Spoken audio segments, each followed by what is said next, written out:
Ok, meu nome é Felipe Pinto e eu vou dar uma pequena aula, um resumo sobre engenharia genética e os diferentes processos de engenharia genética que envolvem tratamento de doenças, enfim. Primeiro eu vou começar resumindo o que são o DNA e os genes. Essa parte é importante para você ter uma base de como é feita a engenharia genética. O DNA nada mais é que uma sequência desses nucleotídeos, isso aqui é um nucleotídeo, e o DNA é uma sequência desses nucleotídeos que se ligam por ligações fosfodiéster, formando uma fita dupla que vai se enrolando, formando o DNA e os genes. Os genes são só uma sequência específica desses nucleotídeos dentro do DNA. Por exemplo, uma pequena parte dessa fita do DNA pode ser um gene que determina determinada característica do ser vivo, como a cor dos olhos, enfim. Quais são as enzimas que são utilizadas nos diferentes processos de engenharia genética? Primeiro, a endonuclease de restrição, que é essa nessa primeira imagem aqui, que como a imagem mostra bem claramente, ela quebra as ligações fosfodiésteres do DNA, assim quebrando o DNA, dividindo a fita. E a DNA ligase, que faz justamente o contrário, como mostra aqui na segunda figura, ela une as fitas de DNA, ela recria a ligação fosfodiéster, reconstruindo assim a fita de DNA. O projeto Genoma Humano foi um projeto criado há um tempo atrás e o objetivo dele era mapear toda a sequência de nucleotídeos, toda a sequência dos genes do DNA humano, para que assim a gente pudesse localizar esses genes e poder fazer a engenharia genética. O primeiro processo de engenharia genética é a reação de polimerase em cadeia. Serve para multiplicar as moléculas de DNA em um determinado meio. Por exemplo, se você quer aumentar a quantidade de DNA que você tem numa amostra, você usa a reação de polimerase em cadeia, que é o PCR. Ele é feito através dessa maquininha aqui, ó, que eu estou mostrando, que é o termociclador, que ele usa de calor para quebrar, né, as moléculas de DNA, desnaturar elas, substituindo assim as enzimas helicase e DNA gerase, que eu não vou entrar em detalhes aqui, mas elas fariam um trabalho que o termociclador faz de quebrar moléculas de DNA em diversos fragmentos e nucleotídeos. O termociclador, após quebrar as moléculas de DNA, forma diversas fitas separadas. Aí entra o DNA polimerase, que é uma enzima que pega nucleotídeos separados, que estejam em sequência, e refaz a sequência a partir dessa cadeia primordial de nucleotídeos. Então, quando o termociclador separou o DNA em várias fitas, a DNA polimerase entra aí, pegando cada uma dessas fitas e recriando aquele DNA original, só que diversas vezes, uma para cada fita que foi separada. Outro processo de engenharia genética, no caso não é engenharia, ele é mais usado para análise de genes, para analisar se, por exemplo, dois indivíduos são iguais geneticamente. Iguais não, mas se eles são descendentes um do outro, se um herda genes do outro. A eletroforese, ela é dividida em três passos que você precisa para fazer a eletroforese. Primeiro, você tem que fragmentar o DNA. Você pode usar o termociclador para isso. Você tem que fragmentar o DNA em diversos fragmentos. E a segunda etapa é o gel agarose, que é mostrado nessa figura como a parte azul clara, que é justamente o que separa diversos fragmentos de DNA de acordo com o tamanho deles. E assim consegue separar eles em diversos níveis conforme eles vão descendo a ferramenta de eletroforese. O terceiro passo é uma carga elétrica. Essa parte é importantíssima, porque é ela que atrai os fragmentos de DNA através do gel agarose até o fundo da ferramenta, assim separando elas que ficam presas ao longo do gel, de acordo com o tamanho dos fragmentos. E isso acontece porque o DNA ele tem que ter uma natureza de carga negativa, então quando você insere uma carga positiva no final, como mostra o desenho, ele vai atrair os fragmentos de DNA. Assim você consegue separar os fragmentos por tamanho e quando você for analisar a similaridade genética de dois indivíduos, você vai simplesmente separar os fragmentos de cada um e se os fragmentos genéticos de um param na mesma parte do gel agarose que o de outro indivíduo, significa que esses genes são iguais. Então, portanto, o indivíduo pode ser, por exemplo, filho do outro.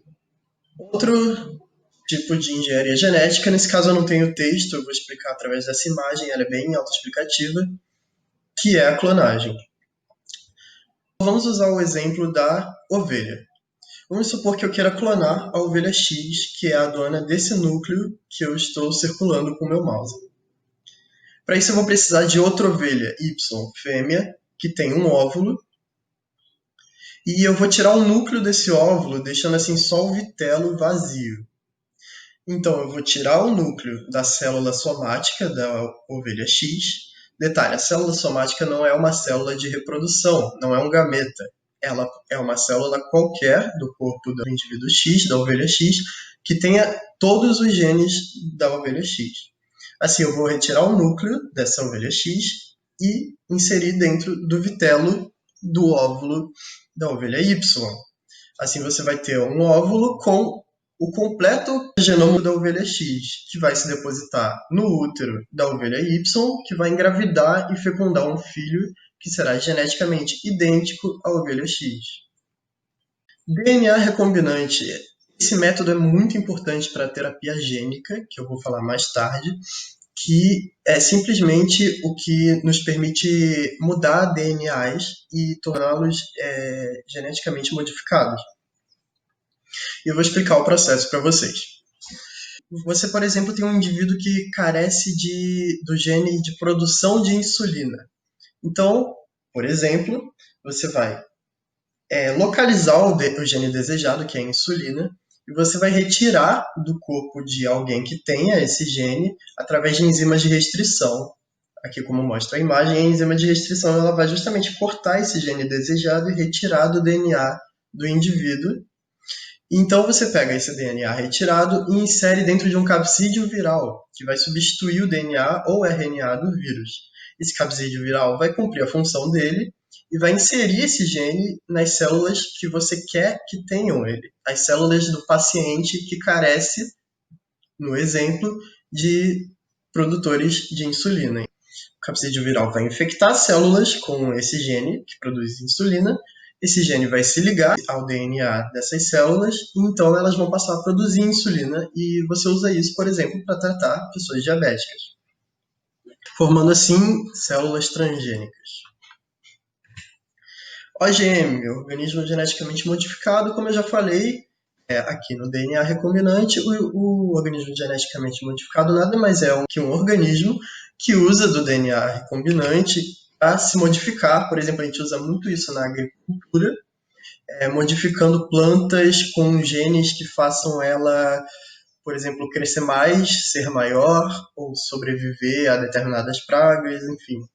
Você usa o DNA recombinante para melhorar um organismo. A terapia gênica, como eu já citei, ela pode ser feita de duas formas, in vivo e ex vivo. Como mostra a imagem é bem explicativa. Essa parte da esquerda da imagem é o ex vivo e essa parte da direita da imagem aqui é o in vivo. No modo in vivo da terapia gênica, você vai receber o vírus com o gene que você precisa diretamente no seu corpo. Então esse vírus vai infectar suas células vão passar a ter esse gene que você necessitava e vão se multiplicar dentro do seu corpo, ajudando assim a tratar alguma doença genética. O ex-vivo ele é diferente. Você não vai tratar diretamente no corpo da pessoa. Você vai retirar uma colônia de células dessa pessoa que não tem o gene que você necessita, e aí você vai infectar essas células com o vírus, com o gene desejado, e depois que essas células estiverem com o gene e se multiplicarem muito, você vai retirá-las e inserir dentro do paciente. Então ela nada mais é que o processo in vivo com um passo a mais, que é a multiplicação fora do corpo humano. CRISPR-Cas9, ou Cas9, como você quiser chamar, é um método revolucionário que ajudou muito na engenharia genética, porque ele simplesmente torna mais fácil retirar os genes desejados para usar o método de DNA recombinante. O Cas9 ou Cas9, ele é nada mais que uma enzima de restrição que, se for guiado por um RNA que vai ser produzido em laboratório artificialmente, esse RNA consegue guiar o Cas9 até a extração da sequência dos nucleotídeos, ou seja, do gene que você necessita. Então, ela é como um míssil teleguiado. Ela vai direto no gene que você quer e ela separa ele, assim, facilitando muito o processo de retirada desse gene para poder fazer uma terapia gênica ou uma engenharia genética ou criar um organismo geneticamente modificado. Enfim, e basicamente esses são os métodos de engenharia genética e é isso.